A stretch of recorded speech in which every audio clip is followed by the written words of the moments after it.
Ողջույն Օրագիր Նյուզի սիրելի հետևորդներ, եթերում ըստ էությանն է, մեր տաղավարում այսօր հյուրընկալել են քաղաքական մեկնաբան Արտույտ Զոհրաբյանին։ Բարև ձեզ, պարոն Զոհրաբյան, շնորհակալ ենք հրավեր ընդունելու համար։ Ողջույն ձեզ, բարև եւ բարի օր ձեզ եւ բոլոր ձեր գործընկերներին, շնորհակալ եմ հրավերի համար։ Սիրով։ Պարոն Զոհրաբյան, Իսրայելի հետ պատերազմից հետո ներկայումս ինչ վիճակում է Իրանի հայ համայնքը, կորուստների մասին տեղեկություններ կան։ Նախ ընդհանրապես բարեբախտաբար ընդհանրության մեջ կարելի ասել, որ այդպիսով մեկ բառով շատ լուրջ վնաս չստացավ հայ համայնք։ Բացառապես մի ընտանիքի, որը տեղյակ ենք, որ թե իրենց բնակարանի համար, որովհետև վնասվել էր, պետությունը հոգ է տարել, առայժմ ժամանակավոր իրանք նորմալ տեղ են գտնվում եւ տատիկի, եթե չսխալվեմ, ընտանիքի հիվանդանոցում էր, որը նաև այցի են գնացել թե մեր համայնքի ղեկավարները, Թերանի հայոց թեմի այդպիսով թեմական խորհրդի եւ թե պետական առումով բարձրաստիճան պաշտոնյաներ, գիտեմ, որ 3 չանցյալ օրը նաև նախագահի հատուկ խորհրդականը եւ օգնականը փոքրամասնությունների գծով այցելել է հիվանդանոց ուղակի եւ այս պահին լուրջ բան չի սպառնում։ Մի երկու այսպիսով շենքեր ենք ունեցել, որ թեթև վնասվածքներ պայթունի միջոցով ջարդվել են ապակիներ կամ մի քանի դռներ այդպես թեթևակի, բայց բարեբախտաբար ուրիշ լուրջ վնասներ չենք ունեցել, ամբողջ, այսպես ասած, Իրանի տարածքում գտնվող համայնքի մասին է խոսքը, ոչ միայն Թեհրանի համայնքի մասին է խոսքը, բարեբախտաբար ոչ մի հիմնական քաղաքներում, որը բնակվում են հայերը, լուրջ բան չենք ունեցել։ Ներկայումս ինչ մարտահրավերների է բախվում Իրանի հայ համայնքը նկատի ունեմ մշակութային, կրթական կամ կրոնական տեսանկյունից։ Տեսեք, ինչքանով որ գիտեք կամ ծանոթ կլինեք Իրանին առհասարակ, մենք ունենք 3 թեմեր, այսպես մի բան ես նախնական ասեմ, որ ընդհանրապես եթե խոսում ենք Իրանի համայնքի մասին, մենք հասկանում ենք Սպահանի հայոց թեմը, այսինքն Իսֆահան հայտնի քաղաքից, Սպահան քաղաքից դեպի հարավ ամբողջությամբ, ունենք Թեհրանի հայոց թեմը, որը լինում է Թեհրան եւ հարակից քաղաքներ, մինչև հյուսիս-արևելք այդպես Մաշհադը նաև ներառվում է Թեհրանի թեմում եւ ունենք Ատրպատականի հայոց թեմը, որը ամենամոտն է Հայաստանին, այսպես ասած, լինում են Իրանի հյուսիս-արևմուտքում գտնվող քաղաքները, որ ամենահայտնին Թավրիզն է եւ հետո Ուրումիան է եւ այդ մնացած փոքրիկ կենտրոնները, որ ժամանակին հայոց են եղել, ինչպես Սալմաստը, այդ տարածաշրջանները հիմնականում։ Այս 3 թեմերի մեջ բնականաբար մենք ունենք մեր ազգային իշխանությունները, այսինքն թեմականը, պատգամավորական ժողովը, չգիտեմ, դպրոցները, եկեղեցիները, մշակութային կենտրոնները եւ բոլորն աշխատում են նորմալ կարգերով սահմանված օրենքների շրջանակներում։ Ընդհանրության մեջ մի կարճ խոսքով կարելի ասել, որ հիմնական մարտահրավերի առաջ կայնած չենք այդ առումով, ոչ մշակութային աշխատանքների, ոչ կրոնական, սա չեմ ասում դրանում, որ ուզում եմ ինչ-որ այդպես ասած ճակերտների մեջ ասեմ ամեն ինչ այնտեղ լավ է, չէ, իրականություն հենց դա է, մենք ունենք դպրոցներ, ունենք մշակութային կենտրոններ, ունենք մեր բոլոր ծիսակատարությունների նորմալ ընթացքը, թատրոնները, երգչախմբերը, չգիտեմ, սպորտային մրցաշարերը, ինչպես գիտեք, Թեհրանի համահայկական հայտնի խաղերը, Իրանի համահայկական հայտնի խաղերը, Թեհրանում կա համադպրոցական այդպես մրցություններ, որը տարին մեկ բոլոր դպրոցների աշակերտ-աշակերտուհիներ իրար հետ տարբեր մարզաձևերում մրցություններ են կազմակերպում եւ մրցում են իրար հետ եւ նման լիքը ձեռնարկներ։ Այսինքն որպես այդպիսին խնդիրներ չունեն։ Բոլորովին, չէ։ Եթե այս պահին ասենք ինչ որ խնդիր կա համայնքի հասկացողությամբ, դա զուտ համայնքին չի վերաբերվում։ Դա լինում է նաև տնտեսական, դա ինչ որ օրինակ եմ ասում, ամբողջ երկրի մասշտաբում կարելի է դրան դիտել, նույնն էլ բնականաբար տեղի ժողովրդին է, համայնքն էլ, հայ համայնքն էլ ապրում է այդտեղ որպես Իրանի քաղաքացի, բնականաբար նման հարցերի մեջ է։ Հիմնականում չի լինի ասել, որ մենք կրոնական կամ որևէ էթնիկ կամ ազգային հասկացողությամբ ինչ որ խնդրի առաջ են կայնած։ Ինչ ազդեցություն է ունենում Իրանում տիրող քաղաքական իրավիճակը, օրինակ իշխանության պահպանողական քաղաքականությունը ազգային փոքրամասնությունների վրա։ Տեսեք,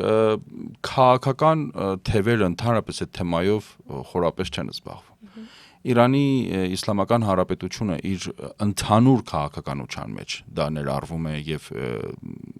այդ տեսլականով են նայում փոքրամասնություններին, ասենք փոքրամասնություն հասկացողություն բառը ես դրա համար եմ օգտագործում, որ նաև սահմանադրության մեջ այդպես է գրված։ Մեր իրավունքները սահմանված են Իրանի Իսլամական Հանրապետության սահմանադրության օրենքներով։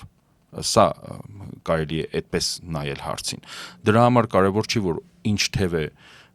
իշխում այս պահին, դա կլինի պահպանողականները, թե կլինեն ուրիշ այդպես ասած քաղաքական թև։ Սահմանադրության մեջ կա օրենքներ, որը հստակորեն սևով սպիտակի վրա գրված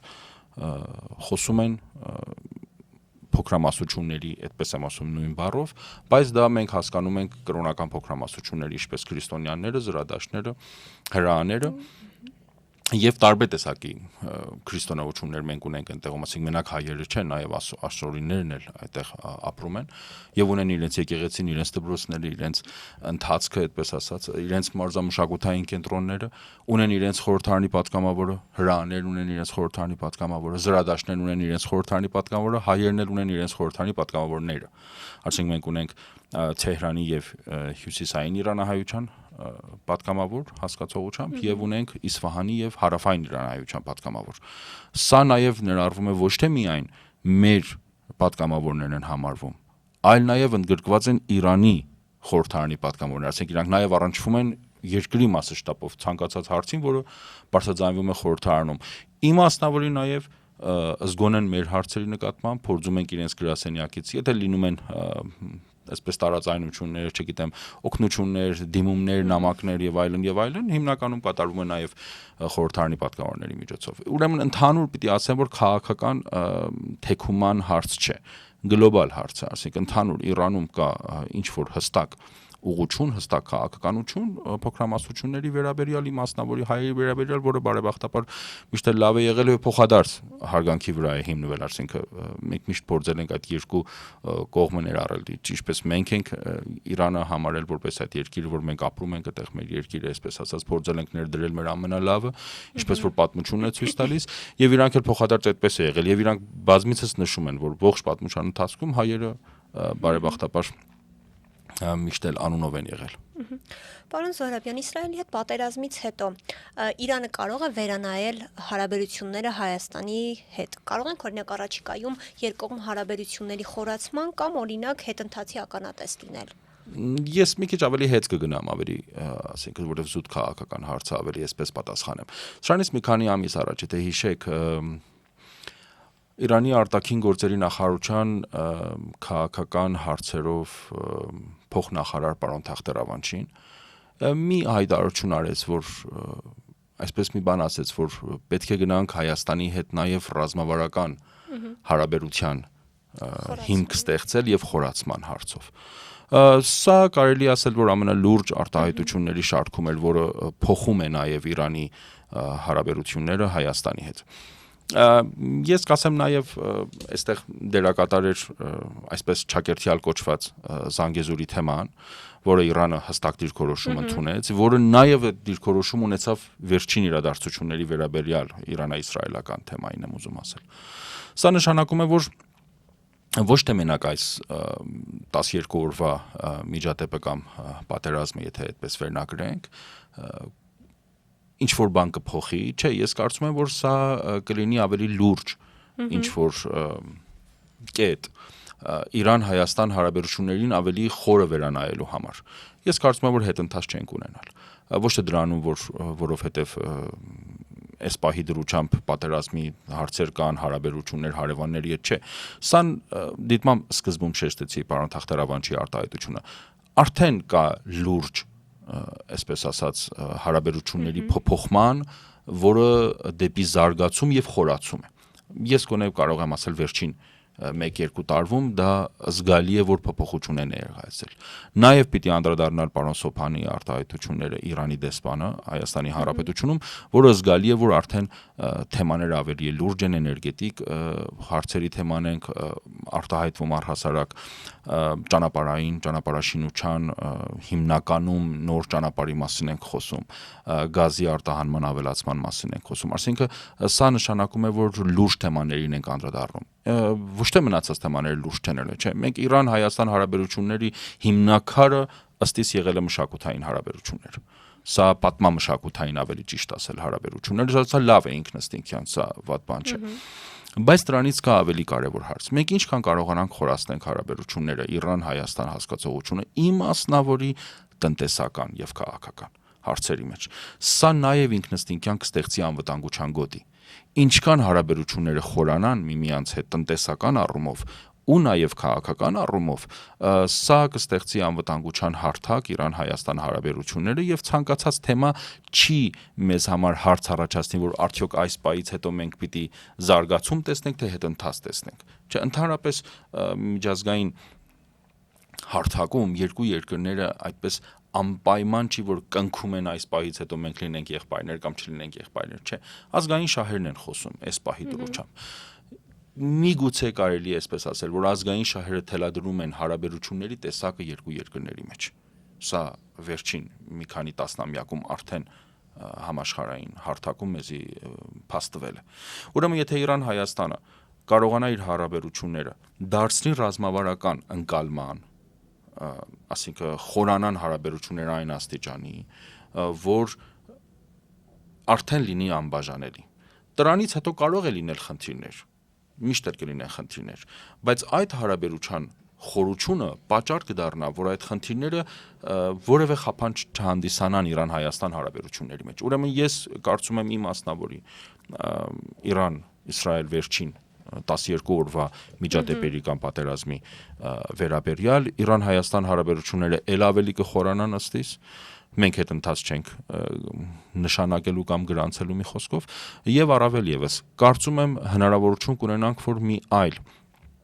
խորացման հարաբերության տեսակ տեսնենք։ Հիմա դա կլինի բնականաբար մի հատվածը քաղաքական, բայց ես հուսով եմ, որ նաև լինի տնտեսական։ Մենք ինչքան կարողանանք հարաբերությունները խորացնել տնտեսական առումով եւ ենթակառուցվածքային թեմաների մասին, ասենք էներգետիկ, ճանապարհաշինություն, սրանք լուրջ թեմաներ են։ Պարոն Սարաբյան, դուք էլ ձեր խոսքում նշեցիք այսպես կոչված Զանգեզուրի միջանցքի մասին եւ գիտենք, որ Իրանի համար այսպես Իրան ունի սկզբունքային դիրքորոշում, այսպես կոչված Զանգեզուրի միջանցքը կարմիր գիծ է, հա, Իրանի համար։ Ինչ եք կարծում, Իրանն այժմ կկարողանա իր դիրքորոշումը պահել եւ Ալիևի հավակնությունները զսպել այս առումով, կամ ինչը կամ ով կարող է այսպես ասած ճնշել ու ստիպել Իրանին, որ համաձայնվի այս թեմային, որպես Զանգեզուրի միջանցք։ Տեսեք, եկեք մի բան հստակեցնենք։ Կարմիր գիծ ընդհանրապես հասկացողությունը Իրանինն է։ Այսինքն ես չեմ տեսել շատ երկրներում այդպես միջազգային երկխոսության մեջ։ Ուրեմն Իրանը եթե մի բանը ճշտում է որպես կարմիր գիծ ըստիս, դա լուրջ թեմա է, որովհետև նորից եմ կրկնում,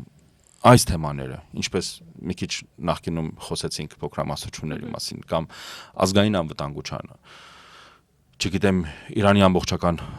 տարածքային թեմաների մասին, սրանք քաղաքական թևերի թեմաներ չեն։ Սրանք ընդհանուր Իրանի թեմաներն են։ Սրանք այդ հստակ կարմիր գծերն են, որ գոյություն ունեն։ Զանգեզուրի միջանցքը առավել եւս։ Ես չեմ պատկերացնում, որ որևէ ցանկացած միջադեպ այս պահին կխաթարի, որը Իրանը երբևիցե այդ գծերի սահմանները ուզենա փոխի, այսինքն այդ կարմիր գիծը մի քիչ ցած կաշի կամ ընդհանրապես փորձի դրա գույնը մեղմացնել կամ ջնջել այդ կարմիր գծերը։ Չէ, այս պահի դրությամբ ես այդպես բան չեմ տեսնում։ Միևնույն ժամանակ չմոռանանք, որ Ադրբեջանի ընթացքը եւ Ադրբեջանի դիրքորոշումները Ալիևի իշխանության մասին է խոսքս, այս պահի դրությամբ անպայման դա չի նշանակում, որ Իրանը պիտի գնա միանգամից ռազմական բախումների իր հետ, չէ։ Իրանը ամբողջությամբ վերահսկում է տարածաշրջանի իրադարձություններին, իմաստնավոր իր հարևան երկրների հետ։ Իմաստնավոր իր հարևան երկրներ։ Չմոռանանք, Ադրբեջանը Իրանի հետ ունի շուրջ 900 կիլոմետր սահման։ Այսինքն Կասպից ծովից սկսած մինչև Հայաստանի Հանրապետության սահման։ Սա բավականաչափ լուրջ թեմա է։ Գիտենք, որ Ադրբեջանը ունի Իսրայելի հետ լուրջ հարաբերություններ, թե էներգետիկայի ոլորտում, նավթի հասկացողությամբ, թե առավել եւս այսպես ասած զինտեխնիկայի հարաբերություններ։ Սա ամբողջությամբ Իրանը վերահասու է այս ամենին։ Բայց միևնույն ժամանակ ունի հարաբերություն հենց Ադրբեջանի հետ, թե տնտեսական առումով, թե այսպես ասած պատմամշակութային իմաստով, նաև Թուրքիայի հետ նույն թեման է։ Բայց ունի Հայաստանի հետ այդպես նույն հարաբերությունների շարանը։ Ինչու եմ անընդհատ կրկնում, ես քաղաքական եւ տնտեսական հարաբերությունները Հայաստանի հետ պիտի շատ ավելի շատ խորանան, սա ինչ որտեղ երաշխիքն է մնացած թեմաների մասին։ Բայց Զանգեզուրի հարցը, անկախ դրանից, որ մենք ինչքան կզարգացնենք մեր քաղաքական կամ տնտեսական հարցերը, որ ես լիահույս եմ, որ մենք հնարավորինս փորձենք մեր առավելագույնը անել Իրան-Հայաստանի հարցով, բայց Զանգեզուրի միջանցքի թեման մի քիչ այլ է։ Իրանը այս պահի դրությամբ ինձ չի թվում, որ ցանկացած էսկալացիա, այսպես հասկացողության մեջ, եթե պատահի էլ պիտի ձերբազատվի Զանգեզուրի միջանցքից, ասի լավ է թեման հիմա ես աշխատող անեմ կամ կենտրոնանամ այս թեմային։ Չէ, ինձ թվում է այդպես չի։ Իսրայելի պատերազմը դուք տեսեցիք։ Ամբողջ Իրանն էր այսպես ասած թեմա։ Ոսիկ մենք մաշհադ ունեցել ենք Ատրպատականի Իրանի Ատրպատականի նահանգներից, ինչպես Թավրիզի քաղաքներ, Ուրմիաներ, Արդաբիլներ, գանք դեպի ներքև Թեհրանը, Ալբորզ նահանգը, որը քյարաչ հայտնի քաղաքն է, եւ գանք դեպի Իսպահան, գնանք դեպի Իրանի հարավային եւ արևմտյան քաղաքները։ Սա ամբողջն էլ Իրանն էլ վերահսկում է ամեն ինչը։ Իմաստնավորի Հայաստան-Ադրբեջան սահմանը եւ ուշադիր է ցանկացած էսկալացիա այդ տարածաշրջանում կամ ընդհանրապես ցանկացած էսկալացիա Իրանի նկատմամբ Իրանը անմիջապես արձագանքում է այդ ամենին։ Երկրորդ թե երրորդ օրն էր պատերազմների արդեն վերլուծաբանները սկսեցին խոսել այդ թեմայով, թե Հայաստանում եւ թե Իրանում, որ միգուցե այսպես բան պատահի, միգուցե Իրանը, չգիտեմ, միգուցե այսինչ, որ դուք տեսաք անմիջապես պարոն Սոփանին, թե Հայաստանում որպես Իրանի դեսպան, եւ թե Իրանում, այսպես ասած, բարձրաձայնվեց այդ հարցերը, որ այդպես բան չկա, Զանգեզուրի թեման երբեք էս մի 12 օր այդ նման առիթ չի այսպես ասած ստեղծվի կամ կոպիտ ասած Իրան նման հաճույք չի տա Ալիևին, որ ցանկացած այսպես միջադեպների վերաբերյալ ինքը փորձի ու միանգամից գանք ասենք ներխուժի ու չգիտեմ ներսնի չէ, որովհետև տեսեք Զանգեզուրի միջանցքը ինչ է ասում։ Զանգեզուրի միջանցքը ասում է Իրանը պիտի իր հարաբերությունը Հայաստանի հետ կտրվի։ Հիմա կարևոր չի այդ միջանցքը որտեղ կլինի սահմանի զրոական կետին, թե ամենավերևում Հայաստանի։ Մեկը դա հարաբերությունն է կտրելու դեպի Եվրասիա, դեպի Եվրոպա։ Դա չի նշանակում Իրան ուրիշ հնարավորություններ չունի, բայց դուք նաև կտրում եք, ասինքն Զանգեզուրը մի հատ արգելք է, մի հատ պատնեշ է Իրանի հարաբերությունը Եվրոպայի այդ տարածքով։ Ինչպես Իրանի հոգևոր առաջնորդն էլ ասաց, որ հազարամյակների դարպասի թեմա է, ոչ թե մի քանի տարվա կամ մի քանի տասնամյակների թեմա։ Ուրեմն սա հստակորեն կար մի քիչ, սա կապ չունի, որ ով է իշխանության գլխին քաղաքականացված թեմայի իմաստով, սա կապ չունի, որ ով է ում հետ ենք պատերազմում, Իսրայելն է պատերազմում, թե չգիտեմ այսինչն է պատերազմում, չէ։ Եթե նման մի բան կա, նույնքան վտանգավոր է, ինչքան մի հատ ռազմական հարձակում Իրանի վրա։ Այսինքն մի խոսքով Զանգեզուրի միջանցքը խախտելու է Իրանի ամենագերագույն ռազմավարական դոկտրինը, խախտելու է Իրանի ամբողջային տարածքի մի հատվածը որպես ընթացք, խախտելու է Իրանի տրանսպորտային ուղիներից, ամենակարևոր տրանսպորտային ուղիներից դեպի Եվրոպա եւ դեպի Եվրասիա, ուրեմն սա լուրջ թեմա է, ասինքն այդ ակնոցով պիտի նայել Զանգեզուրի միջանցքը իր խնդիրը առաջացնելու Իրանի ակնոցով, ոչ թե միայն Հայաստանի ակնոցով։ Ուրեմն Զանգեզուրի միջանցքը հենց այդքան որ միգուցե վտանգի Հայաստանի ազգային անվտանգությունը, հենց նույնքան կվտանգի Իրանի ազգային անվտանգությունը եւ դրա համար այդ թեմային անդրադառնում է հոգեվոր առաջնորդը։ Այսինքն նման թեմա է անդրադառնում, խոսում է այդ թեմայի մասին, արտահայտվում է այդ դա նշանակում է վտանգելու է Իրանի Իսլամական Հանրապետության ազգային անվտանգությունը եւ դա բառի բուն իմաստով կարմիր գիծ է համարվում Իրանի համար եւ ես հավատացած եմ, որ ոչ թե այս 12 օրը, հուսամ որ երբեք էլ մենք լուրջ էսկալացիաներ չենք ունենա, բայց չէ, այս պահի դրությամբ ոչ մի նմուշներ չկան, որ Իրանը պիտի հետ քայլ այսպես ասած գործի Զանգեզուրի ճակերտյալ միջանցքի մասին։ Քանի որ Ադրբեջանի նախագահը անընդհատ խոսում է այսպես կոչված այս միջանցքի մասին ու ցանկացած գնով ուզում է ստանալ այդ միջանցքը, եթե փորձի օրինակ ռազմական ճանապարհով Իրանը ռազմական բախման կգնա Ադրբեջանի համար պահելու այս միջանցքը։ Տեսեք, մի քիչ շատ ասենք այս պահի դրությամբ հստակ այո ոչ ասելը միգուցե դժվար լինի, բայց այսպես բան կարող եմ մեկնաբանել։ Արդեն ինձ թվում է Զանգեզուրի միջանցքի թեմա գոյություն չունի։ Ըստ իս այդպես։ Արդեն ըստ իս դա նաև արտահայտվել են Թուրքիայի կառավարական պատասխանատուները, եթե չեմ սխալվում արտաքին գործերի նախարարությունից։ Արդեն բան չկա, կամ Ադրբեջանում էլ արդեն դա գիտի։ Արդեն խոսվում է այլ ընտրանքի մասին, արդեն խոսվում է Արաքսի երթուղու մասին, արդեն խոսվում է Արաքսի նոր ճանապարհաշինության մասին, որը պատահել է, արդեն գործ ընթացքի մեջ է։ Չգիտեմ ինչքանով գիտեք, թե շատ լուրջ ճանապարհ է կառուցվում Ադրբեջանից դեպի Նախիջևան, բայց Իրանի տարածքով։ Իմ ջարից այդ ճանապարհը միշտ էլ եղել է։ Ամբողջ այս մի 30 քանի տարվա ընթացքում այդ ճանապարհը գոյություն է ունեցել, այդ ճանապարհը եղել է Իրանի տարածքով։ Իրանն էլ հիմա նույնն է ասում, որ այդ ճանապարհը ապահովում է ամբողջությամբ ապահովում է Ադրբեջանից Նախիջևան հարաբերությունները Իրանի տարածքով։ Հիմա առավել քան երբևէ պատրաստ են մի հատ ուրիշ ճանապարհ, որը սկսել է իր ընթացքը։ Արաքսի թեմայի մասին է խոսքը, որ Արաքսի գծով մի հատ նոր ճանապարհ է շինվում ամբողջությամբ։ Դա մեջը ներառված է, եթե չեմ սխալվում, երկաթգիծը, որտեղ կա երկաթգիծ այդ տարածաշրջանում, նոր ասֆալտե ճանապարհի մասին է խոսքը, եւ ամբողջությամբ երաշխավորում է Ադրբեջան-Նախիջևան հարաբերությունները։ Ուրեմն տեսեք, եթե այդ պրոյեկտը կա եւ ընթացքը կա եւ մենք տեսնում ենք դրա առաջխաղացումը, դա նշանակում է, որ Զանգեզուրի միջանցքը այլևս թեմա չկա։ Ինձ թվում է այդ հարցով Ալիևը փորձում է անընդհատ զարգացնել, անընդհատ փորձել այդ թեման պահել եւ ասել չէ, Զանգեզուրի միջանցքը կա։ Չգիտեմ, միգուցե այսպես կարելի է մեկնաբանել, որ ինքը փորձում է որպես ինչ-որ լծակ օգտվել ճնշելու։ Դա կլինի հայ-ադրբեջանական բանակցային գործընթացում, դա կլինի, չգիտեմ, մի այլ տարբերակում, բայց այդքան որ ես գիտեմ, Զանգեզուրի միջանցքացողությունը այլևս կարելի ասել, որ հստակորեն արդեն շատ լուրջ թեմա չէ։ Ես կարծում եմ, որ կոնկրետ ձեր հարցի պատասխանին Ալիևը անընդհատ փորձում է դրան բարձրացնել եւ չմոռանանք, որ միակ երկիրը, որը ամենալրջությամբ հակազդել է Իրանն է եղել։ Այսինքն ոչ մի ուրիշ երկրներ, ասենք Եվրոպան, Ռուսաստանը, Թուրքիան անգամ, Թուրքիան ընդհանրապես սիրում էր այդ միջանցքը պատահել։ Տեսեք Իրանը ինչի համար է կայնել այդ բոլորի հետ։ Այսինքն այստեղ մի նուրբ խնդիր կա։ Իրանը չի արձագանքել միայն Ադրբեջանի դիմաց։ Իրանը արձագանքել է Եվրոպայի դիմաց։ Իրանը արձագանքել է Ռուսաստանի դիմաց։ Իրանը արձագանքել է Թուրքիայի դիմաց։ Այսինքն երկրների լուրջ դերակատարները տարածաշրջանում 3 երկրներ են կոնկրետ Ռուսաստան, Թուրքիա եւ բնականաբար Իրանը։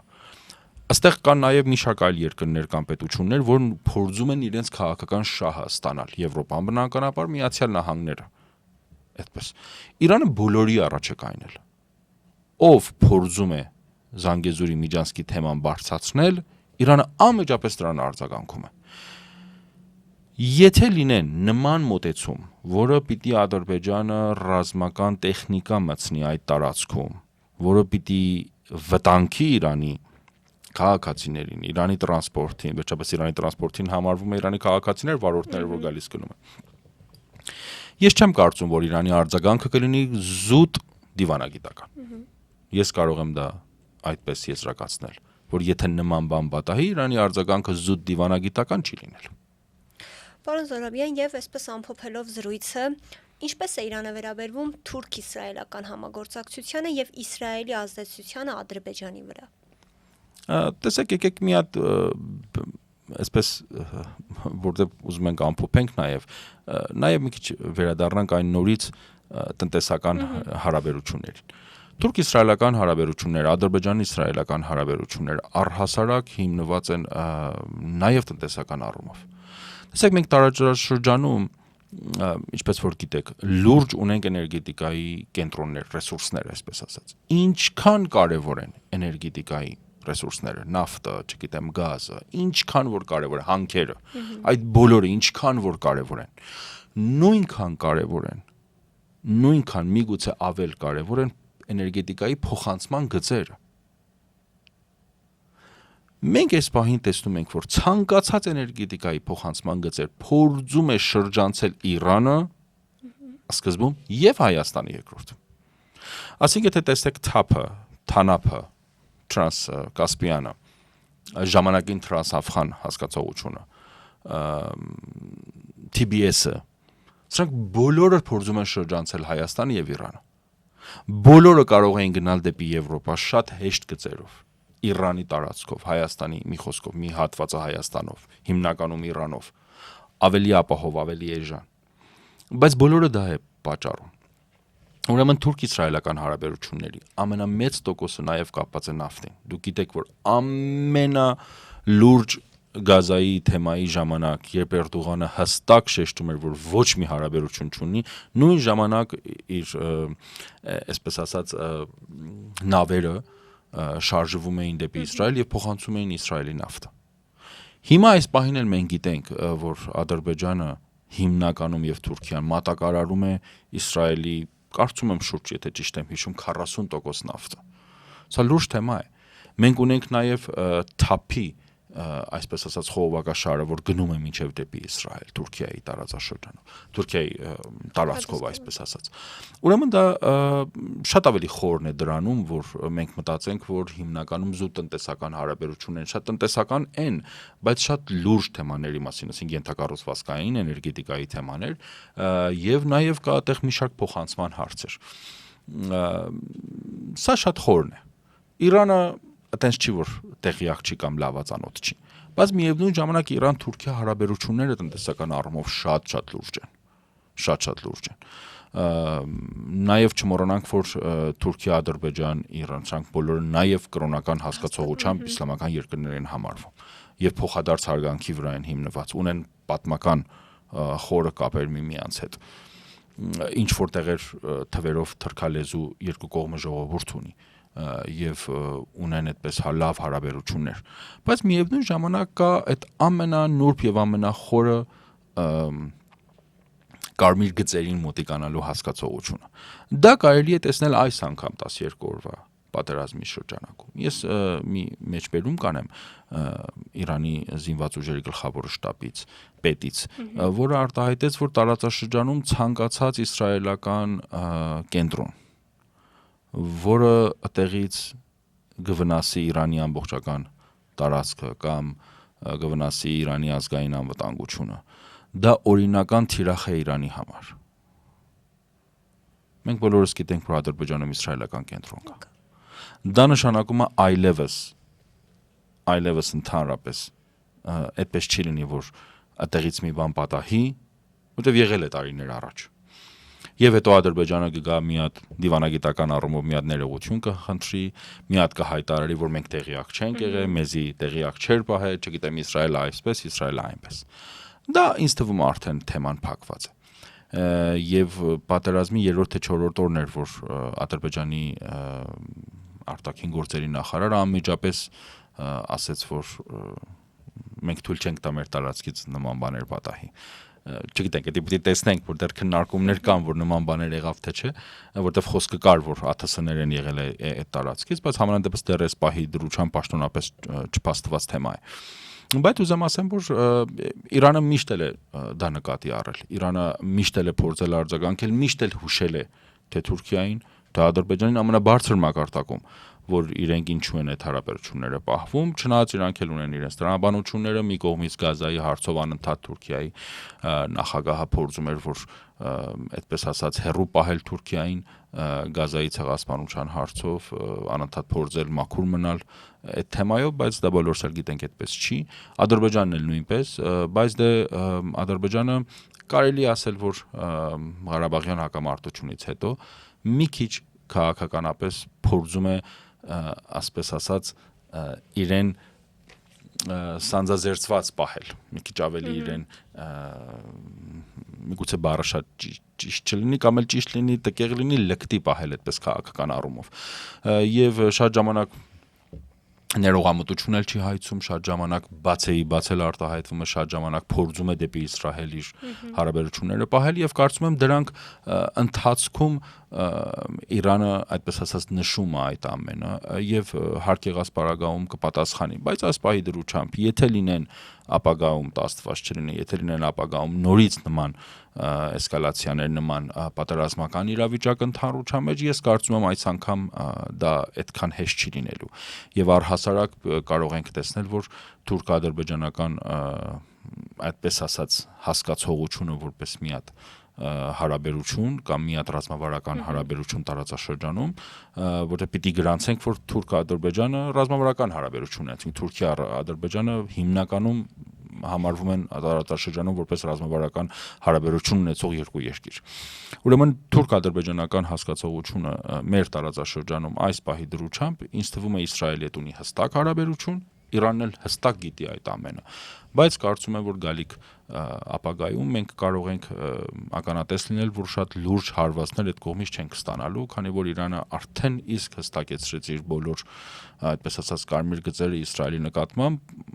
կրկնելով, որ տարածաշրջանում ցանկացած կենտրոնից, որը համարվում է իսրայելական, կամ համարվում է ամերիկյան, այս անգամ տեսեցիք էլ պատերազմի վերջին օրերին, մենք տեսանք ինչ պատահեց, ասենք ամերիկային հակահարվածը հասցվեց Կատարին, որը ամենամոտ հարաբերություններից մեկն է, նվազագույնը վերջին տարիներին եւ փոխվել է Կատարի հարաբերությունը Իրանի հետ շատ բարի դրացիական մոտեցումներ են դրսևորվել, բայց տեսանք, որ եւ